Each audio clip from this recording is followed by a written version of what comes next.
Bismillahirrahmanirrahim.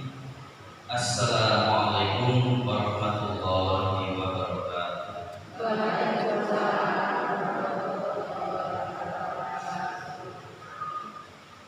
Alhamdulillahirabbil alamin.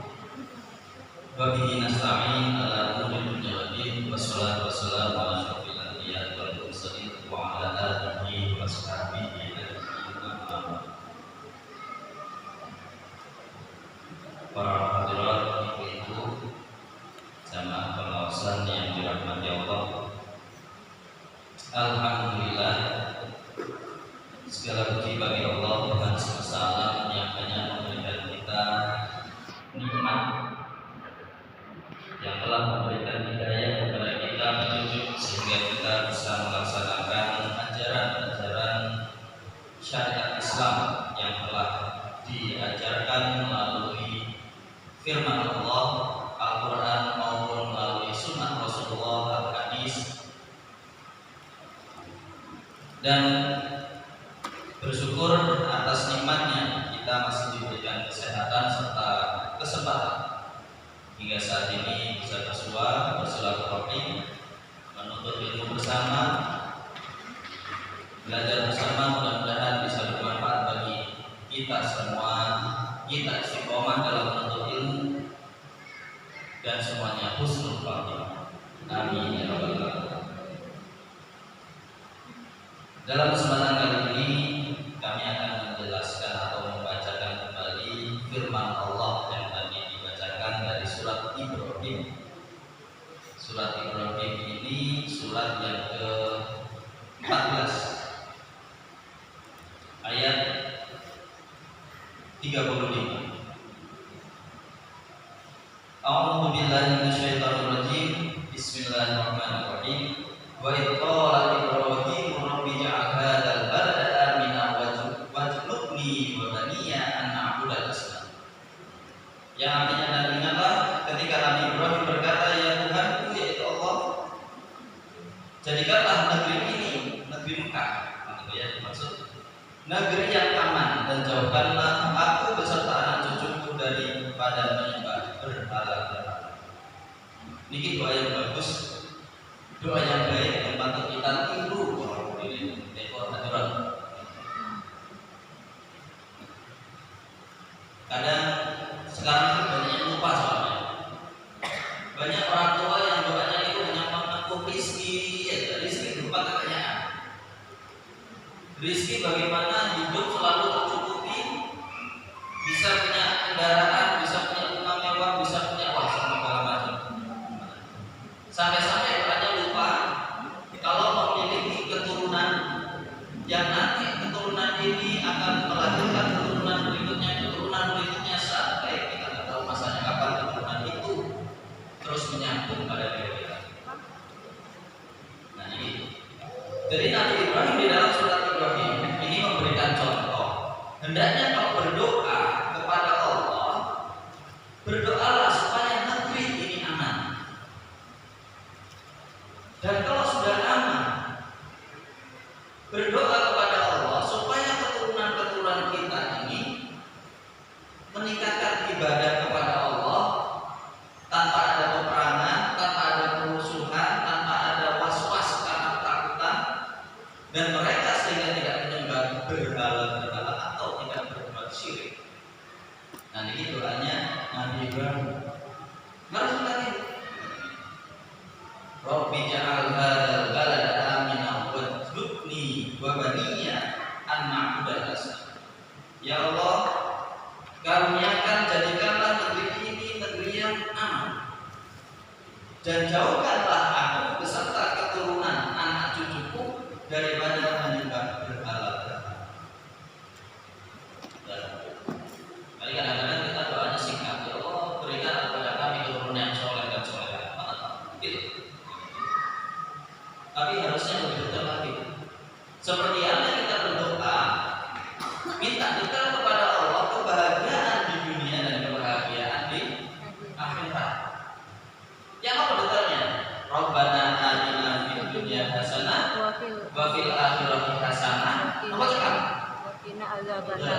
Ditambahin lagi waqina adzabannar. Sebenarnya sudah cukup nih kita berdoa, ya Allah berikanlah saya kebaikan di dunia dan kebaikan di akhirat. Pun sebenarnya sudah cukup. Tapi masih ditambahkan lagi, dan jauhkanlah kami dari siksa api neraka. Sebenarnya tanpa jauhkan dari siksa api neraka itu sudah cukup doanya. Karena kebaikan di akhirat yang kita minta kepada Allah itu tentu pasti jauh dari siksa api neraka. Tapi kenapa kok sama Allah diajarkan sampai kita ditambahkan lagi? Nah, oleh karena itu para hadirat, kita doanya diterima. Kalau kita meminta anak-anak yang soleh dan solehah, tambahkan lagi supaya mereka ini nanti tidak tergoda dari godaan setan, mereka mendapat kondisi aman, kemudian mereka istiqomah dalam menyembah Allah, tidak berbuat syirik, tidak menyembah berhala. Nah, dan doa Nabi Ibrahim yang seperti ini itu juga termaktub di dalam surat Al-Baqarah. Jusnya begini. Ya, kalau cari ini.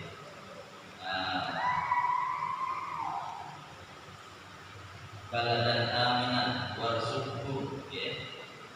Kalau pasti.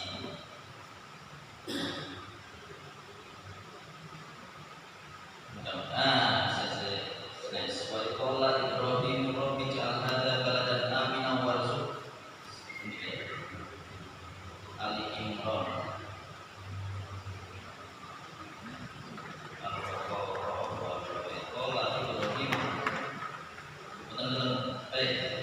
Jadi di dalam surat Al-Baqarah itu Nabi Ibrahim berdoa, wa qala Ibrahim rabbi ja'al hadza baladan aminan warzuq Allahu minas samarati man amana minhum billahi wal yawmil akhir. Jadi doanya Nabi Ibrahim meminta kepada Allah supaya negeri yang di mana Nabi Ibrahim itu ada itu diberikan keamanan, serta untuk keturunan-keturunannya yang beriman kepada Allah dan hari kiamat. Jadi doanya Nabi Ibrahim itu hanya meminta kepada Allah supaya diberikan rezeki kepada anak keturunan yang beriman saja, yang benar beriman tidak usah. Itu doanya Nabi Ibrahim. Tapi kemudian Allah menjawab doa itu. Walladzina kafaru fa umatihi qalilan tsumma atarahu adzaban alim. Maka adzaban alim. Allah menjawabnya bagaimana? Oh, yang kafir pun wahai Nabi Ibrahim akan juga aku berikan rezeki kepada mereka. Akan aku cukupi mereka ketika di dunia, tapi nanti ketika di akhirat mereka tidak akan cukupi. Jadi doanya Nabi Ibrahim awalnya hanya untuk orang yang beriman saja. Man amana billahi wal yawmil akhir. Ya Allah, berikanlah kepada keturunan-keturunanku yang soleh, yang beriman kepada Engkau dan beriman pada hari kiamat, rezeki yang berlimpah di negeri yang aman. Itu doanya Nabi Ibrahim. Tapi kemudian Allah menjawab, begitu pula yang kafir wahai Nabi Ibrahim, akan aku berikan mereka nikmat yang cukup sekali. Tapi ketika nanti di akhirat mereka tak masukkan ke neraka sebagai siksa yang pedih. Nah, inilah keadilan Allah. Jadi Allah adil. Adilnya apa? Kalau barangkali ibu-ibu sudah sholat duha, sudah sholat tahajud, berdoa kepada Allah, meminta rezeki selalu dicukupkan, diberikan kebahagiaan berupa harta, berupa kesehatan, tapi ternyata Allah memberikan kepada orang yang betul sholat, tidak sholat, ingkar pada Allah, minum minuman keras, berjudi, kemudian mereka berhutang nggak bayar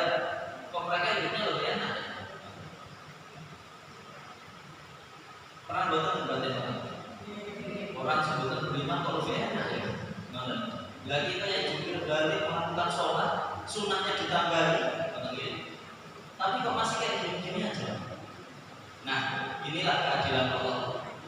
Bayangkan kalau seandainya yang diterima dari doanya Nabi Ibrahim hanya orang-orang beriman saja yang kaya-kaya, yang sehat-sehat, yang pokoknya yang indah semua hidupnya di dunia, dan orang kafir bukan seperti itu, wah ini bukan adil. Justru yang adil adalah orang yang kafir itu dikasih kenikmatan sama Allah di dunia itu nikmat banget. Kenapa mereka dikasih nikmat banget? Karena nanti ketika di akhirat mereka tidak menerima nikmat sama sekali. Mereka tidak merasakan nikmat. Yang mereka rasakan adalah azab yang pedih. Maka di dunia ini yang sementara, itu sama Allah dikasih jor-joran berupa nikmat bagi mereka yang tinggal. Maka ibu-ibu pun sampai terkecoh.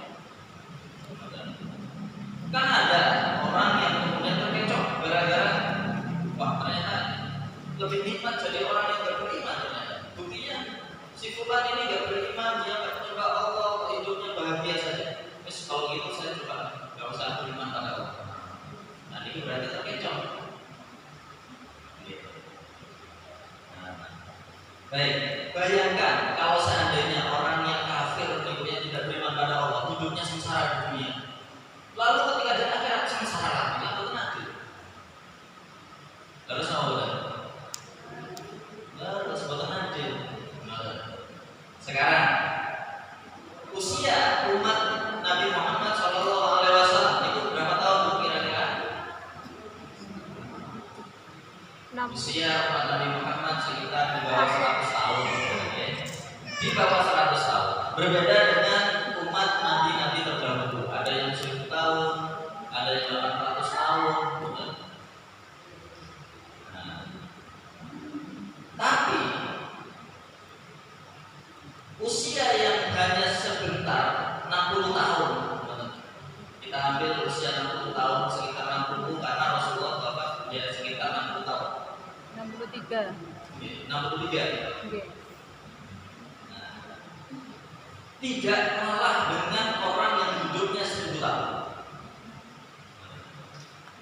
Jadi umatnya Rasulullah SAW meskipun usianya hanya dibatasi di bawah 100 tahun, tapi untuk mencapai pahala ribuan tahun itu sangat mudah. Dengan apa Bu? Ada hari yang sama Allah dispesialkan. Kalau di hari itu umatnya Rasulullah melakukan amal soleh, maka dia seperti melakukan amal soleh selama ribuan tahun. Apa nih? Malam apa ya? Lailatul Qadar. Lailatul Qadar.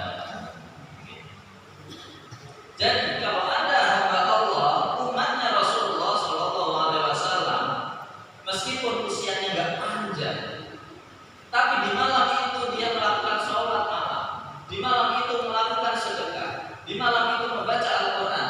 Misalnya 3 amalan tadi yang dilakukan, sholat malam, sedekah, membaca Al-Quran, dia seperti melakukan amalan 3 ini selama 1000 tahun. Khairun min alfi syahr, lebih baik daripada melakukan ibadah selama 1000 bulan. Indah atau betul? Indah.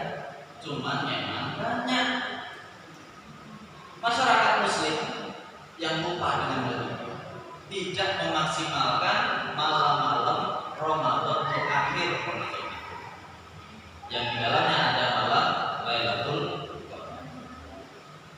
Nah, jadi kita meminta kepada Allah, berdoa, ya Allah berikanlah kesehatan, berikanlah kebahagiaan kepada kami. Kebahagiaan apa? Rinci mawon dengan sampaikan secara rinci kita. Kemudian diterima doa kita atau tidak, kita harus yakin doa kita diterima pun sampai ragu. Kalau dengan ragu, maka Allah akan ragu juga mengabulkan. Jadi harus yakin. Baik, kembali ke doanya Nabi Ibrahim. Jadi Nabi Ibrahim berdoa supaya keturunan-keturunan beliau nanti menyembah Allah yang Esa. Ternyata diwujudkan sama Allah. Beliau memiliki putra yang semuanya menjadi nabi. Ada Nabi Ismail itu di Palestina, Yerusalem. Kemudian ada Nabi Muhammad SAW di negeri Arab, kota Mekah. Kedua nabi tersebut keturunan Nabi Ibrahim. Kemudian nabi-nabi ini juga mengesahkan Allah. Nabi Isa niku boten nyebut dirinya Tuhan. Niku Nabi Isa. Nabi Isa itu mengajarkan kepada penganutnya, pengikutnya supaya mereka menyembah Allah. Hanya saja kitab Injil yang diturunkan kepada Nabi Isa itu boten dijaga sama Allah, dibuat hilang,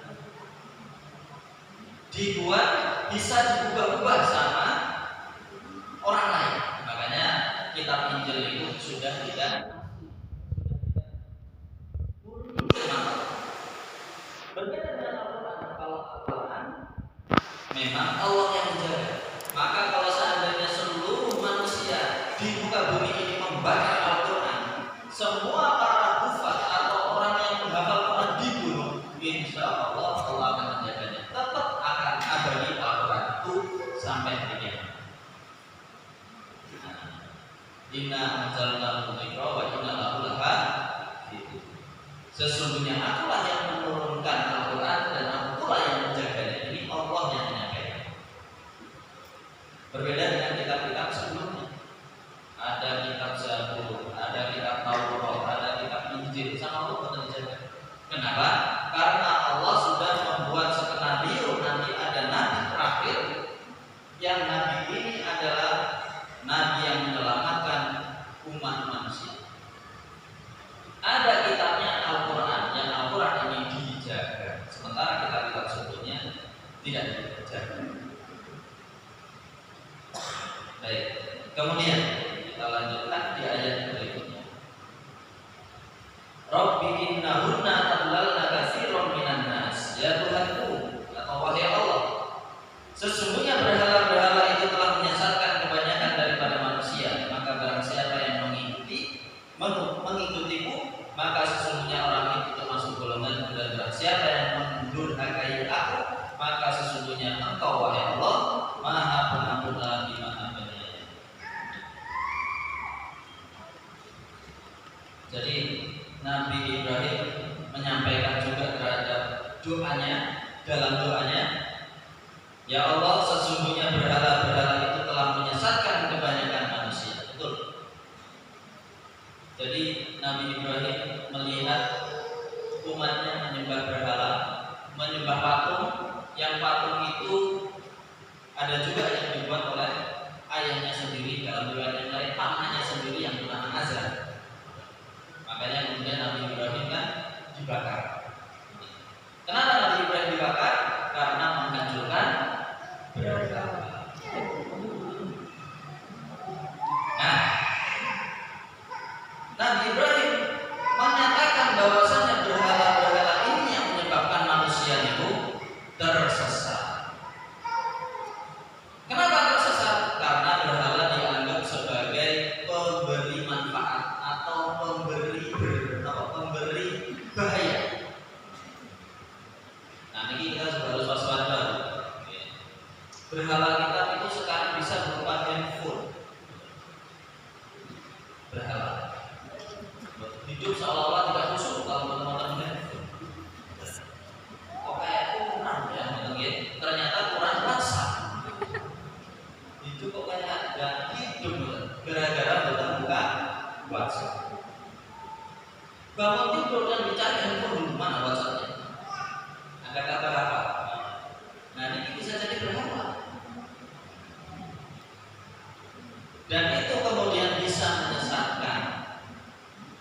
Apalagi kemudian di handphone ini banyak sekali kita mudah mengakses berita-berita, informasi atau apapun bentuknya. Nah, ini menjadi bahaya. Itu salah satu hal. Kalau kita sudah ketergantungan kepada handphone, nah ini jadi berhala. Jadi berhala. Atau sampai-sampai mengatakan dan hidup saya kalau nggak ada hewan itu berhala. Atau ada juga yang menjadikan berhala yang lain kalau ada orang yang sakit kemudian diobati dengan obat tersebut. Nah, ini mengatakan gara-gara obat ini saya sembuh. Itu juga bisa menjadi berhala. Tapi kalau dia mengatakan alhamdulillah ini adalah wasilah saya bisa mengetahui banyak informasi. Nah, ini bermasalah. Kalau seandainya ketinggalan, tenang saja, siapa HP dunia. Kemudian ada yang tadi kita menyatakan gara-gara obat inilah saya sembuh. Nah, itu yang ketiga. Gara-gara Allah melalui obat ini saya sembuh, alhamdulillah. Nah, harus. Maka kita dianjurkan sama Allah melalui Rasulnya kalau berobat dari Al-Quran saja, supaya apa? Menghilangkan berhala-berhala yang muncul karena berupa obat atau karena berupa benda-benda yang kita anggap jimat. Nah, gara-gara cincin, gara-gara akik ini saya selamat kemarin. Nah, itu juga bahaya. Kalau sudah ada ungkapan seperti ini, ambil saja cincinnya dengan sifat besar saja dikawin. Daripada nanti ada perasaan seolah-olah dari yang menolong. Seperti itu. Nah, maka ketauhidan, tauhid bergantung kepada Allah, meminta kepada Allah itu murni harus senantiasa kita jaga. Kita jaga. Perbanyak zikir. Itu dalam rangka menjaga ketauhidan. Kemudian menjaga istighfar. Itu juga dalam rangka menjaga kita mengisahkan Allah, karena kita hanya Allah saja yang tahu dosa-dosa kita. Dan kita hanya meminta kepada Allah dosa-dosa kita diampuni. Banyak istighfar. Karena kalau jarang istighfar, jarang berzikir, insya Allah mudah digoyahkan oleh berhala-berhala dunia. Ada yang hidupnya mencari uang, terus mencari uang hidupnya itu. Nah, ini berarti bisa jadi uang adalah berhalanya. Dia merasa bahagia kalau punya uang, kan betul kan? Gak ada uang, hidup seolah-olah hidup itu mati. Wah, ini berhala berarti uang. Kalau dengan merasa ambil uangnya dengan gajakan habiskan pun. Matur-matur alhamdulillah saya punya uang ya Allah. Nah, atau dengan sedekahkan, bismillah, daripada saya kepikiran terus dengan uang ini. Pun sampai diperbudak oleh harta kekayaan sehingga kita sibuk memikirkan. Di dalam surat apa ini?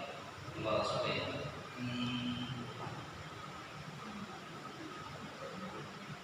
Al-Hakumut Takasur. Al-Hakumut Takasur hatta zurtumul Makobir.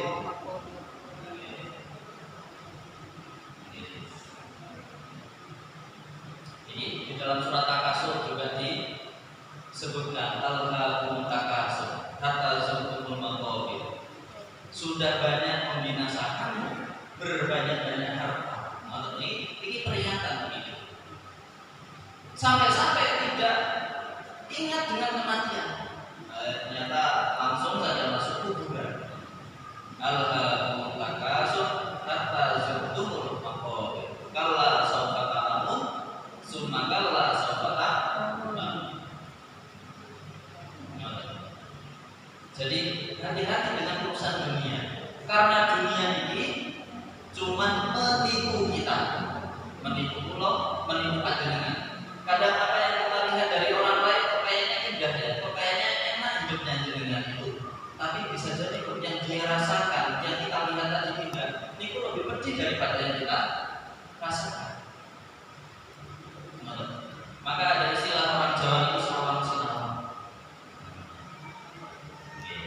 Saling melihat, saling mendoakan.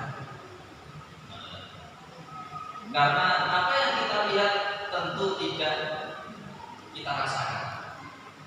Dan orang lain melihat kita itu kadang menurut orang tersebut indah, tapi sebenarnya betul ngerti dan kita ini punya banyak masalah. Nah itu ibu mungkin betul ngerti ini. Ketika nonton televisi acaranya lama, isinya ketawa-ketawa, kok kayaknya bahagia banget. Padahal betul ngerti pelawak itu bisa jadi punya masalah dalam hidup kita. Kemudian ada juga yang di televisi nangis-nangis, kita juga ikut nangis. Padahal betul ngerti di antara tetesan air mata buatannya itu dia menghasilkan miliaran uang. Kita ikut nangis tapi betul mendapatkan miliaran uang. Kan rugi. Baik. Jadi di lingkungan kita ini bisa jadi ada yang nantinya menjadi berhalang, maka kita harus waspada, harus berhati-hati. Karena dunia ini banyak sekali fitnahnya, banyak sekali ujiannya, banyak manusia yang terlena gara-gara dunia. Kita ada di dunia ini cuma 60 tahun misalnya itu, tidak bisa lebih dari 100 tahun kalaupun ada 1001 di antara manusia. Ada yang usianya 101 tahun, 105 tahun. Ini hanya beberapa orang saja. Maka jangan sampai disia-siakan. Berbeda dengan alam akhirat. Ibu, saat ini kenapa? Pertanyaannya, kenapa di akhirat itu kok kekal? Ada yang tahu? Kenapa di akhirat nanti yang masuk surga itu kekal di dalamnya, yang masuk neraka kekal di dalamnya? Apa? Ada yang bisa bantu jawab? Karena betul-betul kehidupan tadi. Untuk kehidupan, tapi kehidupannya kekal. Jawabannya adalah karena Allah tidak menciptakan waktu. Di dunia Allah menciptakan waktu, makanya ada surat Al-Asr, demi masa, demi waktu. Kalau Allah sudah menyampaikan sumpahnya dan sumpah itu disebutkan atas makhluk yang Allah ciptakan, seperti wasyamsi wal duhaha wad duha wal asri wal Nah ini kan sumpah. Kalau Allah sudah menyampaikan sumpah seperti ini, berarti kata-kata yang disumpah itu penting sekali. Seperti wasyamsi wal duhaha, berarti Allah menciptakan matahari demi matahari dan waktu duhanya. Berarti di matahari itu ada hal yang penting yang harus kita pelajari, harus kita maknai. Ini adalah nikmat dari Allah. Kemudian ada waktu duha, waktu duha. Ini berarti ada waktu yang penting dengan waktu duha. Kemudian ada walaili demi malam yang tenang. Kemudian ada wal asri demi masa. Oh berarti masa atau waktu itu penting yang harus kita maknai. Nah nanti di akhirat itu Tuhan menciptakan waktu lagi Allah. Makanya nanti tidak ada anak yang kecil, tubuh dewasa, tubuh tua, di akhirat tidak. Semuanya kita ini usianya sama. Jadi dibuat muda semua. Ini yang di surga. Yang meninggal ketika di dunia masih kecil-kecil, di surga juga nanti akan dikecil-kecil. Mereka menjadi hiasan surga. Orang-orang memandangnya seperti mutiara-mutiara. Tidak ada dewasa dan tidak ada yang tua. Semuanya buat usia sebaya. Yang di neraka juga sama. Yang di neraka semua sebaya dan itu siksaan semua isinya. Setiap kali dicampur, meleleh, dibangkitkan lagi, utuh lagi, campur lagi, meleleh, bangkitkan lagi, seperti itu. Yang memakan riba di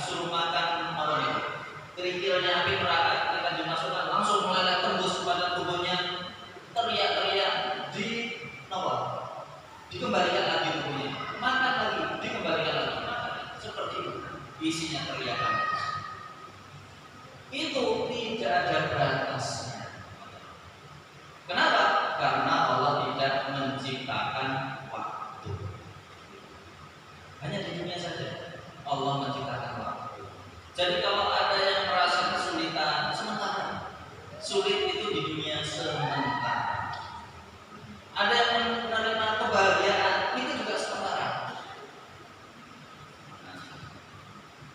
Allah berfirman, Inna ma'al usri yusra. Sesungguhnya bersama kesulitan itu ada kemudahan. Jadi kalau ada yang merasa sulit saat ini, dilalui saja, dinikmati. Karena setelah ada kesulitan, 2 hari, 3 hari, 4 hari, 5 hari, insya Allah akan dilalui, kemudian ada kebahagiaan.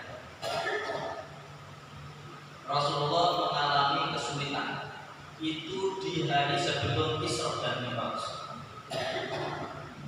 Sampun mirip kabar ini. Di menjelang Isra Mi'raj, Rasulullah mengalami kesulitan. Pertama, kesulitan apa? Ditinggalkan oleh pamannya yaitu Abu Thalib. Sedih Rasulullah ditinggal pamannya Abu Thalib yang selama beliau hidup, Abu Thalib ini selalu membela Rasulullah dalam dakwahnya. Abu Thalib ini non-Islam, tidak masuk Islam. Tapi kalau Rasulullah ini berdakwah, selalu ditameng, selalu didampingi. Silakan berdakwah. Kalau ada yang melawan, ada yang tentang, siap maju. Ternyata wafat. Ketika wafat, mulai ada yang berani mencaci maki Rasulullah. Tapi tidak begitu dahsyat karena masih ada istri beliau yaitu Siti Khadijah. Nah, belum lama meninggalnya paman beliau yaitu Abu Thalib. Istri beliau juga wafat, Siti Khadijah. Wah, orang kafir Quraisy semakin gencar mencaci maki Rasulullah, mendesak, kemudian mengejar-ngejar dakwah Nabi. Sampai kemudian beliau melakukan hijrah di Taif, wilayah Taif. Hijrahnya bagaimana? Jalan kaki, pelan-pelan dan tidak rombongan. Kenapa tidak rombongan? Kalau rombongan nanti ketahuan bangsa Arab, orang-orang musyrik, dan itu nanti akan dibunuh semua. Maka berangkat sedikit demi sedikit menuju wilayah Taif. Sedikit Rasulullah sulit berdakwah. Nah, ketika mencapai Taif, ternyata Rasulullah tidak diterima dengan baik. Dakwahnya ditolak. Beliau dilempari batu, dilempari tulang mentah, dilempari kayu, kemudian dicerca, dicaci maki, dihina, sampai kemudian beliau lari dan berdarah-darah di sekitar kepala dan kaki. Nih, ketika beliau berdarah-darah itu lari, malaikat Jibril datang. Ya Rasulullah, kalau ada setetes dari darahmu yang menyentuh tanah, akan kumusnahkan seluruh rakyat atau masyarakat Taif. Ini malaikat Jibril. Mendengar apa yang disampaikan oleh malaikat Jibril, Rasulullah langsung mengusap semua darah yang keluar, jangan sampai menyentuh tanah. Nah, ini kalau Allah menjadikan mungkin langsung malaikat hancurkan berapa karena rasa terhina. Rasulullah mengusap, membersihkan darahnya jangan sampai mengenai tanah. Karena kalau darahnya mengenai tanah, malaikat Jibril akan memusnahkan seluruh rakyat. Kemudian Rasulullah berhenti sejenak, merasa sedih. Ya Allah, saya ditolak dakwahnya, saya tidak dimanusiakan, saya dihina, saya batin.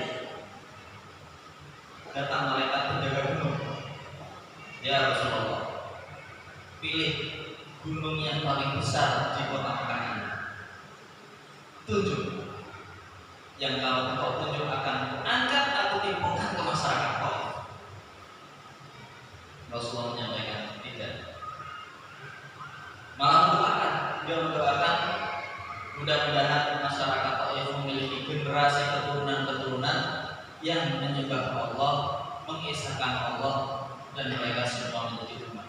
Itu Rasulullah sudah dilempari batu, lempari tulang, kayu, berdarah-darah, lari, dikejar, malaikat siap membantu, tapi belum. Sedih nggak mau benar? Kalau dengan sebagai terdakwa kemudian ditolak seperti ini. Sedih. Sedih novel. Sedih. Sedih. Nah, inna ma'al usri yusra. Tapi setelah ada kesedihan ini, Allah memberikan kemudahan. Kemudahannya apa? Dia angkatlah Rasulullah untuk jalan-jalan dari Masjidil Haram ke Masjidil Aqsa. Dari Masjidil Aqsa ke langit ketujuh atau yang disebut dengan Sidratul Muntaha. Jalan-jalan. Dikasih kabar gembira. Senyum dia. Nah itu. Jadi kesedihan yang tiga wau, ada kematian paman beliau, wafatnya Siti Khadijah istri beliau, kemudian beliau ditolak di Taif. Ini dalam 1 tahun kejadiannya. Tiga kesedihan terjadi dalam 1 tahun. Maka disebut dengan Amul Huzn atau tahun kesedihan.